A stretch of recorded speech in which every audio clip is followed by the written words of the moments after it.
சென்னையில் ஆபரண தங்கத்தின் விலை சவரனுக்கு 280 ரூபாய் குறைந்து ஒரு சவரன் 53,520 ரூபாய்க்கு விற்பனையாகிறது. தங்கத்தின் விலை கடந்த மார்ச் மாதத்திலிருந்து ஏறுமுகமாகவே இருந்து வந்தது. கடந்த மாதம் ஒரு சவரன் தங்கம் 55,000 ரூபாயை தாண்டி புதிய உச்சத்தை தொட்டது. அதன் பிறகு தங்கத்தின் விலையில் மாற்றம் ஏற்பட்டு உயர்வதும் குறைவதுமாக இருந்தது.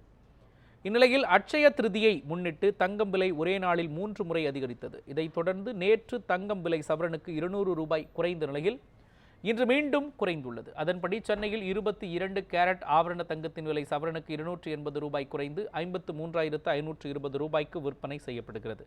1 கிராம் தங்கத்தின் விலை 6,690 ரூபாய்க்கு விற்பனை செய்யப்படுகிறது. வெள்ளி விலை கிராமுக்கு 70 காசுகள் உயர்ந்து 1 கிராம் 90 ரூபாய் 70 காசுகளுக்கு விற்பனை செய்யப்படுகிறது.